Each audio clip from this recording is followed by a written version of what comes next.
This church has a sin problem. I don't know if you know it or not, but this church has a sin problem. Not to put it all on you, this preacher has a sin problem too. So, I mean, we're all in this same boat together. And I really believe that there's a struggle in the church right now, that we are trying to find our identity. And I really believe that Satan has got us believing a lie. He's got us believing that the guilt of our past and the mistakes that we've made, the sin that we have committed, let's just call it what it is, has made us where we can't talk about sin. So I want you to imagine this conversation, because it's probably happened in your house, something like this, where the parent says, quit hitting your brother. Any of you have ever had to tell your child to not hit the other child? Yeah? Quit hitting your brother. Well, Dad, Mom, did you ever hit your brother? Well, yes. Well, then you don't have the right to tell me not to hit my brother. Well, yes, I do. I'm your parent. Don't hit your brother. Well, Mom or Dad, did you ever get in trouble for hitting your brother? Well, yes, I did. Well, then you don't have the right to tell me not to hit my brother. Mom, Dad, are there days when you still want to hit your brother? Well, yes. Well, then you don't have the right to tell me not to hit my brother. Now, that conversation wouldn't happen, because before the child got that far, they would probably get a little whipping and learn that not hitting their brother has consequences, right? But doesn't that dialogue seem to happen when we start talking about sin? Avoid sexual immorality. Well, have you ever been sexually immoral? Well, then you can't talk to me about that. You can't say anything about that. Avoid obscenity. Well, have you ever said a bad word? Well, then you can't talk to me about that. You can't say anything about that. If you say anything, you're a hypocrite. So you can't talk about that. And so we as a church, I think, have started looking amongst our midst for that person who has never been impure, never committed sexual immorality, never said an obscenity, never been greedy, never been jealous, never hated anybody, never treated anybody poorly, never been prejudiced. And that's the person we need to make our preacher. Problem is, what happens? We can't find them. We can't find them. And so we start talking about the parts of the gospel that are a little bit easier to deal with. God is love. Hey, everybody can talk about that. I believe that. You believe that. I can talk about God being love without being a hypocrite. Yay, God is love. Or I talk about God's grace and mercy because, hey, I've needed it, so I'm not a hypocrite when I talk about God's grace and mercy. Grace and mercy, grace and mercy. And we talk about that. We start talking about the parts of the gospel that we haven't violated because we're afraid, through a lie of the deceiver, that we can't talk about the parts that we have been guilty of. Or maybe the parts that we still struggle with or that we still think about. And so whole portions of the Bible go untalked about. And we have a struggle between the gospel of love and the gospel of righteousness. We have a struggle between loving the sinner, which is often me, and hating the sin, which is also often me. We have a struggle with the gospel of grace and the gospel of obedience. We have a struggle with the gospel of avoiding and confronting sin and the fear of being one of the world's biggest hypocrites. And these struggles push us away from times telling people what they need to hear. And at times the message becomes all love and flowers, all happiness and pats on the back. Now, I will say that's a far cry from the way I grew up, because when I grew up, it was all condemnation and judgment and no love and flowers. Okay? Love and flowers is a lot more fun, but love and flowers does not capture the totality of the gospel. The gospel is truly a gospel of love and grace. God loves every person in this building. And God paid the price to save every person in this building. That is a fundamental bedrock of the gospel. Another fundamental bedrock of the gospel is that God detests sin. God despises sin. In Him there is no sin. And because there is no sin and He is completely perfect, those who want to continue in sin have a conflict with the God of love and grace. And so as we look at all of this, we got to figure out how do we balance this gospel of love and grace with the gospel of obedience and purity. How do those line up? And when those line up, does the fact that I have not always lived up to the gospel of obedience and purity, does the fact that I still struggle today to live up to the gospel of obedience and purity disqualify me from sharing with other people the fact that we need to obey and that we need to be pure? Maybe the key is that we need to give grace and love to other people and worry about our own sin. If we can cause people to worry about their own sin and what they turn to other people as love and grace, maybe we begin to bridge the gap between those two things. I want us to look at Ephesians chapter 5. If you hadn't figured it out by now, I'm trying to go with whatever scripture we've read. When I got this one, I wasn't real excited, I'll tell you that.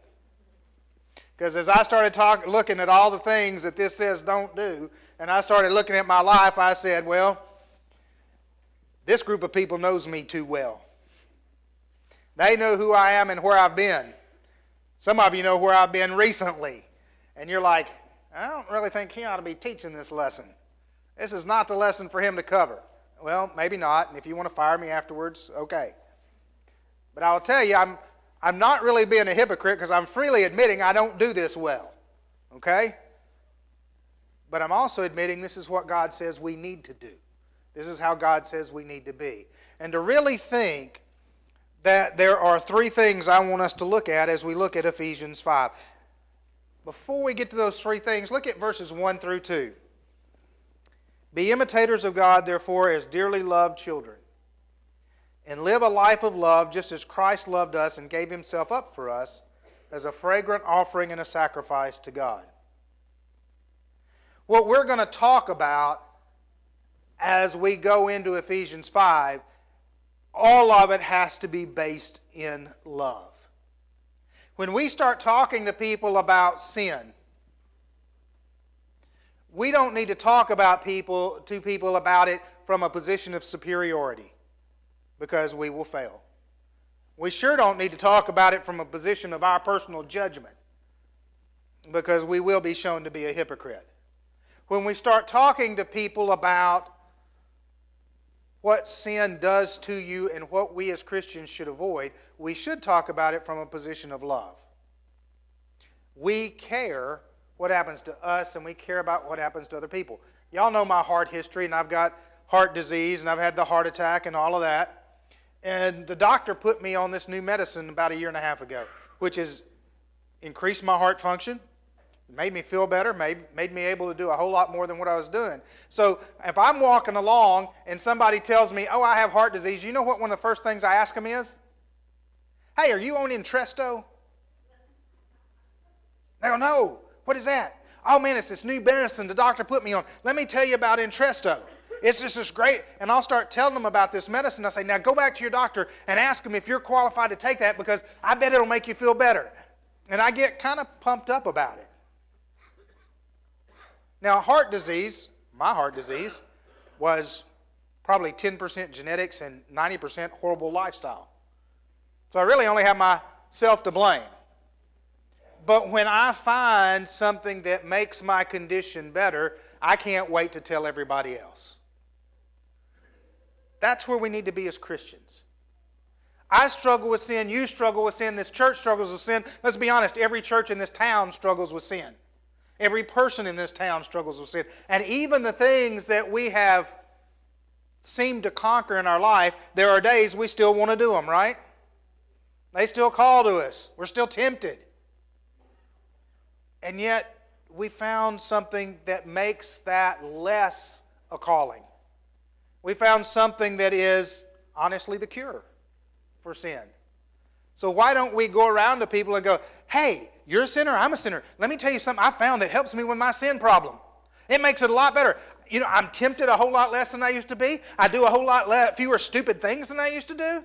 I am so much better than I used to be. Not there yet. But let me tell you about it. But we don't get quite as pumped up about that. We don't get quite as excited.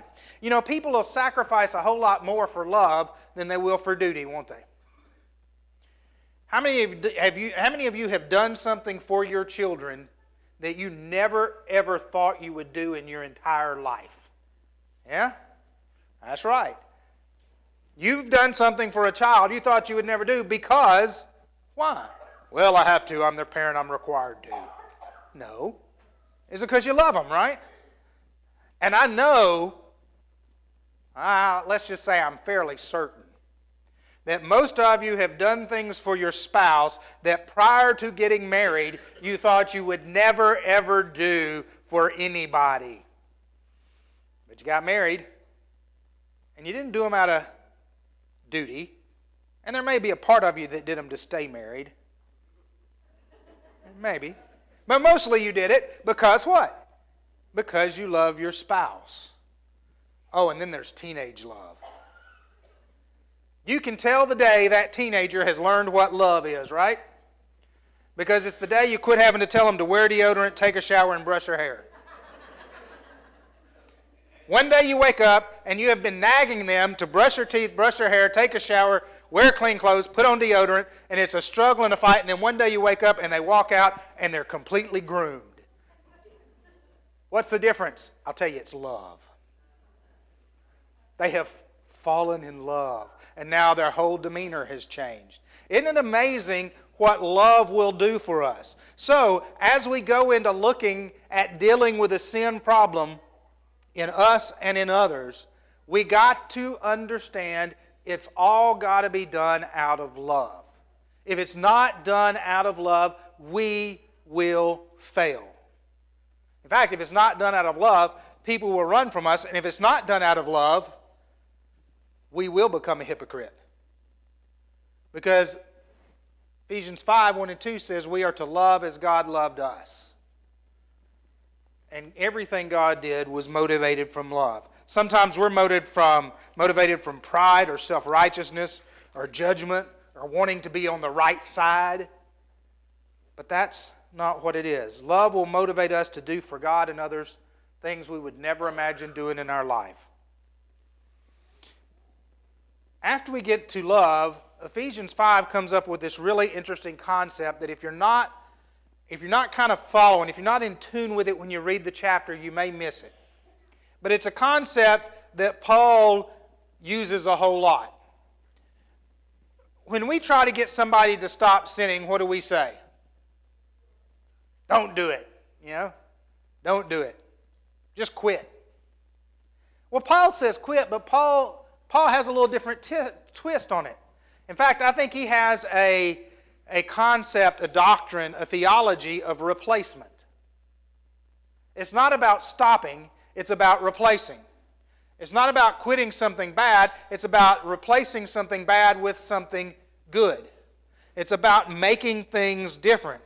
Often we're content to try to stop, but we don't want to replace it. So we go on a diet, and we stop eating the bad food. But we dream about the bad food.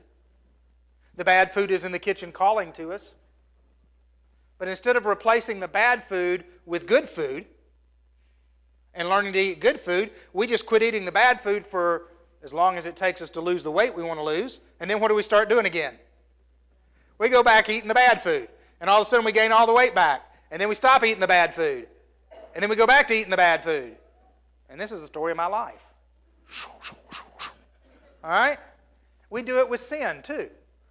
We stop the sin. And we get to feeling better about ourselves, and we get to kind of feeling confident. I can do this. And then all of a sudden we find ourselves right back in that same trap we came out of. And then we stop again because we hate where it's taken us. And then we find ourselves back in that trap, and it's back and forth, back and forth. Why do you think so many parents try to get kids to eat vegetables? It's because we're mean, cruel, awful people, right? In fact, we like nothing more than our kids to be miserable at mealtime. So we pick the most disgusting green things we can, and we put it on their plate, and we say, eat this because I'm mean. No, we know that's actually going to be a more productive life for them if they learn to eat some vegetables. In fact, if a child is left to themselves, they might go on the complete candy diet. I mean, how many children, if you gave them the option, you can eat what I cook or you can have as much candy as you want, how many children would say, I'm going to eat the broccoli? No, give me the candy. We have not learned this idea or this concept of replacement, and we don't teach it. When we get up and preach about sin, we preach about, don't do it, don't do it, don't do it, stop it, stop it, stop it. And we're not giving them anything to replace that in their life with. Ephesians 5 is big on replacing. In fact, this whole idea of replacing the bad with the good, that's God's concept. God started it all. Ephesians 5:3, replace sexual immorality, impurity, and greed with holiness. We're not called to sexual immorality, we're not called to impurity, we're not called to greed. Now that's an interesting combination. Just a little aside here, we get good at preaching on sexual immorality or impurity. How often do you hear sermons on greed? But it's listed right there with them, isn't it? Sexual immorality, impurity, and greed. Replace that with holiness. We've got to help people that are struggling with this, and it may be us in here. As we struggle with impurity, sexual immorality, with greed, what we've got to realize is we have to replace that with this sense of being holy. Being holy means being set apart. I have been set apart for something special. I got a new identity. My new identity is not consumed in my sexual activity. It's not consumed in being impure. It's not consumed by the things I can get. That's not my identity. My new identity is that I have been set apart over here for God's purpose. God is making me something special.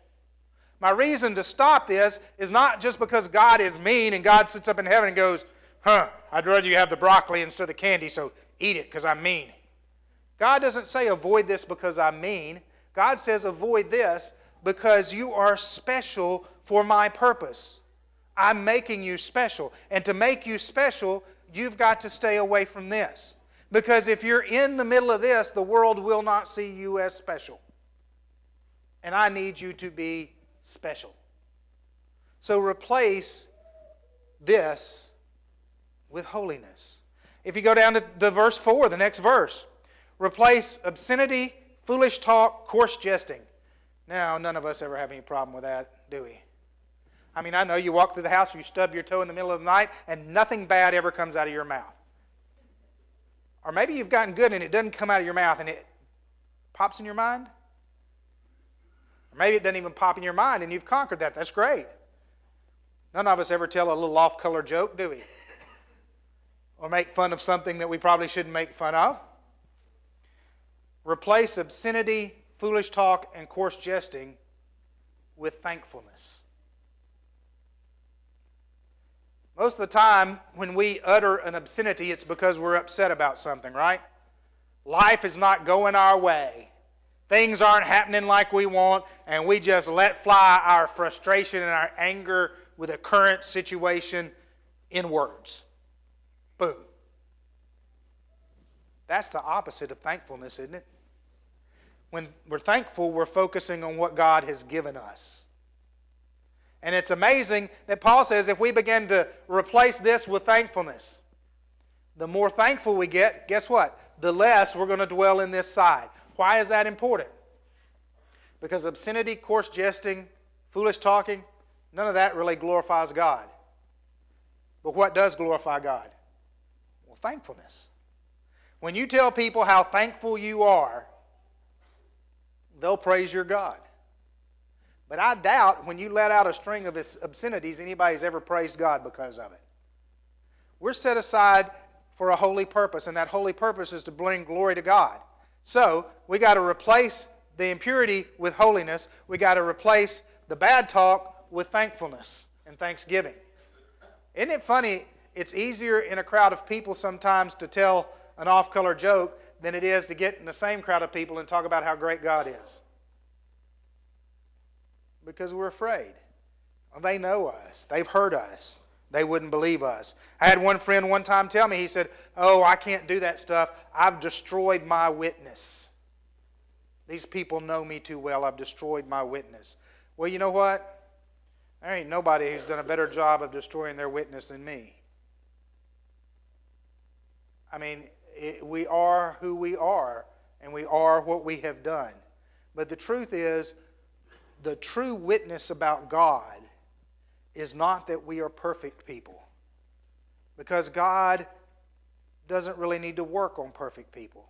The true witness is that we are changed people. That we are different people because God has been in our life. Ephesians 5:5, replace, and again he's going to use the same three. Immorality, impurity, and greed. What do we replace them with this time? We replace them with an inheritance. You see, avoiding sin is not just about what happens here and now and in this life. Avoiding sin is what happens in the life to come. We gain an inheritance. We gain something in the future. Now, some people are good savers and some aren't, right? You might be one of those good savers. You might have that savings account that's just full of money, squirreled away for a rainy day. Or you might be one of those folks who doesn't save much. You spend it just about as fast as you can get it. The things that deal with sexual immorality and impurity, that deal with greed, they're all about immediate gratification. Give me what I want right now. I want what I want, and I want it right now. The things that deal with inheritance are about saving up for the future. God says, replace your desire for now with your desire for then. Replace the sin that tempts you right now with an understanding that you're gaining an inheritance. You're gaining something that's worth so much more you wouldn't believe it if you will replace those two. He goes on to say, replace darkness with light.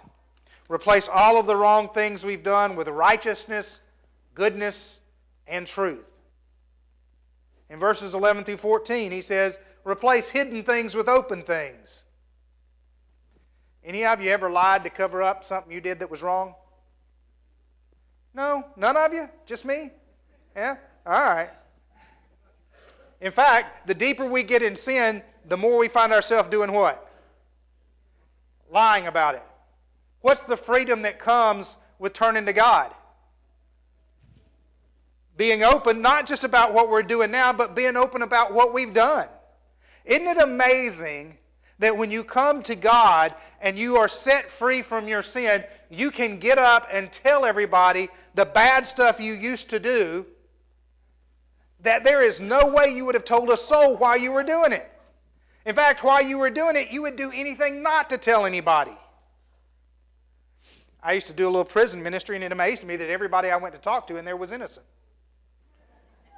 Not one of them had ever done anything. Oh, I've been falsely accused. I've been thrown in here for the wrong reason. I haven't done it. But it was also amazing that I had a friend that I went with who was really good at it. I mean, he was really good at it. I would never be as good as he was. And he reached some of those men in the prison. And several of them were baptized. And the difference after they became a Christian was they no longer protested their innocence. They accepted what they had done, and then they began to be honest about what they had done. Isn't it amazing that we replace what is hidden with what is open? We no longer become ashamed of our guilt because we realize that God has freed us from our guilt. There's still consequences for what we've done, but we can own up to our actions and we can say we are a changed person. He says in verse 15, replace foolishness with wisdom. Don't be unwise, but be wise. In other words, quit doing things that aren't in your best interest. And sin isn't in our best interest. And start doing the things that are smart. 5:18. Replace drunkenness with the Spirit. That's kind of amazing, isn't it? Replace drunkenness with this. You like getting drunk? You like getting high? All right? You can't just say stop. Take that you were getting drunk and high to achieve, and now get that same thing out of God's Spirit. Let God's Spirit do for you what that drug and alcohol did for you before. Replace it. Paul believes in replacement. And the whole key to this replacement concept is found in chapter 5, verse 10. And I want you to look there, because if you don't remember anything else about this lesson, I want you to remember Ephesians 5 and verse 10. Find out what pleases the Lord. Find out what pleases the Lord. You want to be in a relationship with God, do it like every other relationship you want to be in. Find out what it is that pleases God. You guys know what I'm talking about, don't you?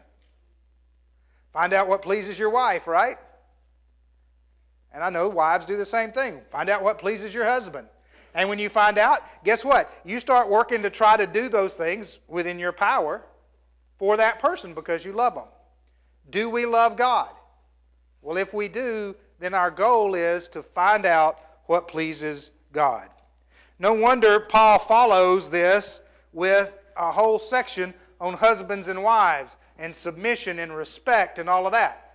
He's following it because that's a perfect example of what God's calling us to.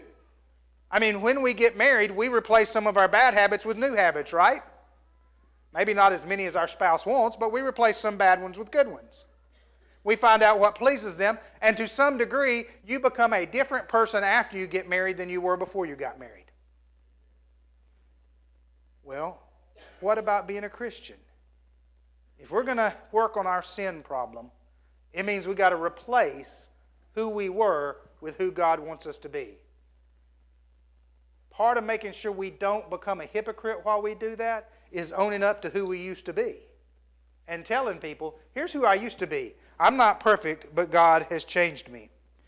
The third thing, so motivated out of love, we got to be replacing the bad with the good. We can't stay in sexual immorality and be God's person.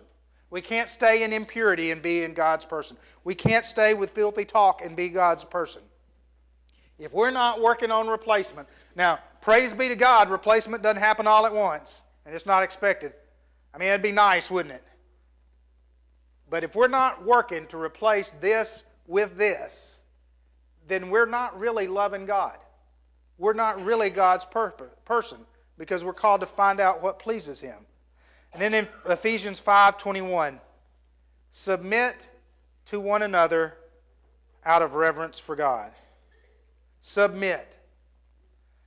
Now, a lot of emphasis gets put on women, submit to your husbands. Less emphasis gets put on the verse starts with, each one of us submits to every other one of us. All right? All of us are submitting.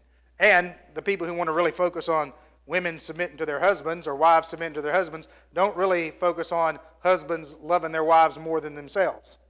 All right? Because if you love somebody more than yourselves, you're not going to be demanding of them. The whole section is about submission, but Paul is pretty clear. He says, I'm not talking about husbands and wives, really. I'm talking about the church. The church has a sin problem. One of the ways you get rid of the sin problem is making sure you do everything out of love. The second way is making sure you replace the bad to the good. The third way is that you submit to God. The church submits to God. The church does what God asks it to do.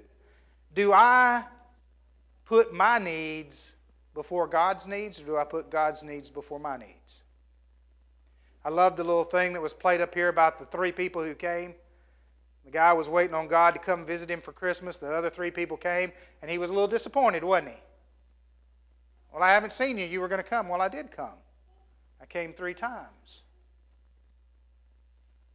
We put God's needs first when we put other people's needs first. Because God has told us that what you do to them, you do to me. So, my submission is, man, I'd really like to do this, but God's calling me to do this. Okay, my needs go back here, God's needs go up here. My neighbor needs this. I really don't want to do it. I want to do this. But submission means I give my neighbor what they need. and I take a back seat. Submission means I put my desire in second place to what God wants. Sin says I put my desire in first place. Sexual immorality. I choose what I want. Doesn't matter who else is involved, it's what I want. And that's what's important. Impurity. I choose what I want. I be what I want. Whatever anybody else wants is irrelevant. It's what I want. Obscenity, coarse talking, coarse jesting, drunkenness. Notice all of those have a common theme, don't they? What I want is most important, and everybody else's doesn't really matter. When we put those behind us, what we're saying is, what I want, my desires are less important, and God's desires are most important. And the needs of other people are more important, because that's what God wants. James calls that the royal law, to love your neighbor as you love yourself. But often we forget. To sum up that last part, he says, everybody must submit to everybody. Wives must submit to husbands. Husbands must submit to wives. The church must submit to Christ, and Christ submits to God. That's a lot of submitting going on, isn't it? But there's only one person at the top of that chain, and that's God. God's the one who is in charge. The rest of us are called to live in submission to Him. We in the church are having a hard time talking about sin to one another. And as a result, if we know people in the church are sexually immoral, or we know they're impure, or we know they struggle with drunkenness, or they struggle with something else, we get nervous about saying anything to them. The nervousness comes from several places. Sometimes we're afraid if we say something to them, we won't be loving them. And we got to look at our motive, because we got to do that conversation out of love. If we don't do it out of love, we failed. And if we haven't shown them we loved them before we have the conversation, we probably already failed to start with. We've got to show them what to replace the sin in their life with. And sometimes, rather than being a hypocrite, the person who's actually done that is the best spokesperson. And so when they say, well, you're coming to me and talking about sexual immorality, I know your history. You've been sexually immoral before. I say, yeah, I have. You're right. I've been there. But let me tell you why I'm not there anymore. Let me tell you what God replaced in my life that sin with. And let me tell you how much better it is. Because then they're sitting there going, is it really better? Oh yeah, it's 10 times better. You just got to understand, you can't see it where you are. And sometimes when we're in the midst of the sin ourselves, it is almost impossible to see the way out. It's almost impossible to see that life could be any better. And it's almost impossible to imagine what God can do for you, to you, and with you. Unless somebody shows you the way. And it's got to be somebody who understands. But we have got to be the ones who stand up and say, our world has a sin problem. Our town has a sin problem. Our church has a sin problem. Our elders have a sin problem. Our deacons have a sin problem. Your preacher has a sin problem. Your teacher has a sin problem. The person sitting beside you in the pew has a sin problem. We all struggle with sin. And the only way that we are going to become the church that God wants us to be is together. To love each other, to hold each other accountable, to nurture each other, to show each other what we replace the bad things with, to submit to each other and put the other person's needs above our desires. So often I don't want to talk to somebody about sin because I want to make sure they keep liking me. That puts my desire to be liked above their need to find God. We are called to be a people who, out of love, replace sin in this world with godliness and show people the way. He doesn't need perfect people. He needs changed people. Are we going to change? I would imagine that if each one of you sat here right this moment and closed your eyes, you could imagine at least one sin you've committed this week. If you're like me, you can think of more than one. But maybe you're better than I am. You can think of one or two. What are you going to replace it with that's godly? Your challenge for this week is find out what pleases God.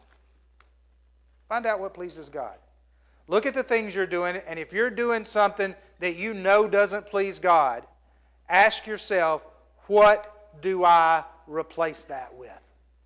What do I get rid of that, but what do I put in its place? What would please God for me to do? Another phrase he uses in Ephesians 5 is make the most of every opportunity. Well, God places opportunities in our life every day. And this week you're going to have opportunities. And you're going to have opportunities to do things that fulfill your needs and desires.